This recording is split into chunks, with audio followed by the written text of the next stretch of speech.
আসসালামু আলাইকুম everyone, welcome back to my channel mister and missus home.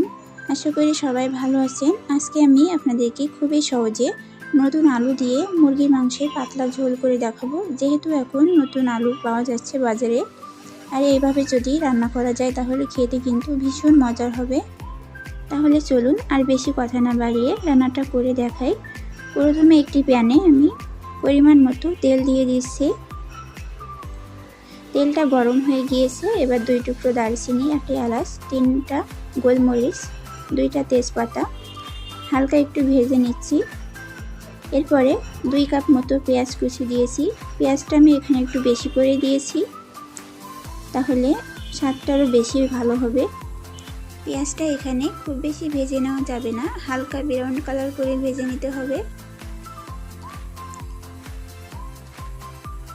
দেখুন বন্ধুরা, পেঁয়াজটা আমার ভাজা হয়ে গিয়েছে।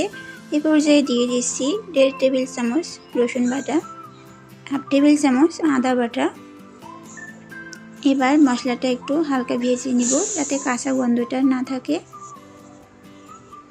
এবার দিয়ে দিচ্ছি 1 টেবিল চামচ জিরা বাটা, 1 টেবিল চামচ বাদাম বাটা আর 2 টেবিল চামচ শুকনো মরিচ বাটা।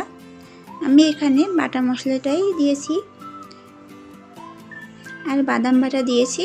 বাদাম বাটাটা দিলে স্বাদটা দ্বিগুণ বেড়ে যাবে। একদিন এভাবে রান্না করে খেয়ে দেখবেন, আসলে অনেক মজার হয়। এবার গুঁড়া মশলায় দিয়ে দিচ্ছি স্বাদ মতো লবণ, 1 টেবিল চামচ হলুদের গুঁড়া।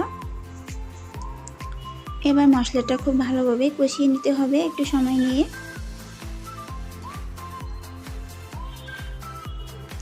দেখুন বন্ধুরা, মশলাটা কিন্তু খুব ভালোভাবে কষিয়ে নিয়েছি আমি। মশলার উপরে তেল উঠতে শুরু করেছে। এবার আমি মাংসগুলো দিয়ে দিচ্ছি।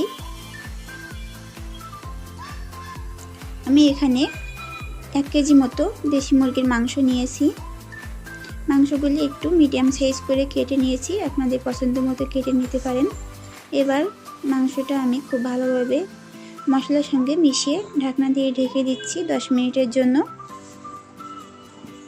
10 মিনিট পরে ফিরে এসে ঢাকনাটা খুলে এভাবে একটু তলা নেড়ে ছেড়ে দিতে হবে, তা না হলে তলায় লেগে যেতে পারে। আবারও ঢাকনা দিয়ে ঢেকে দিয়েছি। দেখুন বন্ধুরা, মাংসের থেকে কিন্তু অনেকটা ঝোল বের হয়েছে। এখানে কষানোর সময় কোনো পানি দেওয়া লাগবে না।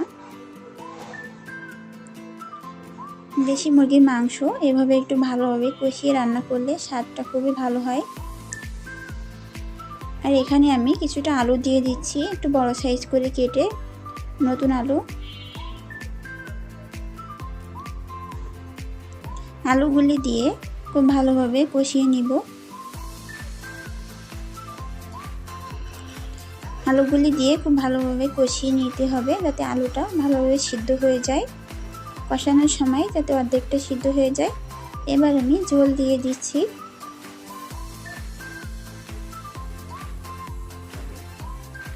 বন্ধুরা দেখতে পাচ্ছেন ঝোলে কিন্তু বলক এসে গিয়েছে। এ পর্যায়ে আমি ঢেকে দিব 15 থেকে 20 মিনিটের জন্য।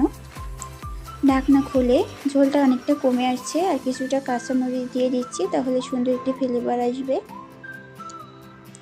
বন্ধুরা, আমার রান্না কিন্তু হয়ে গিয়েছে প্রায় শেষের দিকে। এর থেকে আর খুব বেশি ঝোল কমানোর দরকার নাই। চুলাটা আমি অফ করে দিচ্ছি। দেখলেই বুঝতে পারছেন রান্নাটা কিন্তু খুবই সহজ আর খেতেও খুবই মজার। এখন শীতের সময় নতুন আলু দিয়ে এভাবে দেশি মুরগির মাংস খেতে কিন্তু খুবই মজার। একদিন বাসায় এভাবে রান্না করে খেয়ে দেখবেন, রুটি পরোটা অথবা গরম ভাতের সঙ্গে খেতে কিন্তু ভীষণ মজার। দেখতে পাচ্ছেন ঝোলটা কিন্তু এখানে খুব বেশি ঘন হয়নি, পাতলা ঝোল হয়েছে। আর কালারটা দেখলে তো বুঝতে পারছেন যে কতটা লোভনীয় হয়েছে। এভাবে একদিন বাসায় রান্না করে খেয়ে দেখবেন, আপনার বন্ধুদের সঙ্গেও শেয়ার করবেন।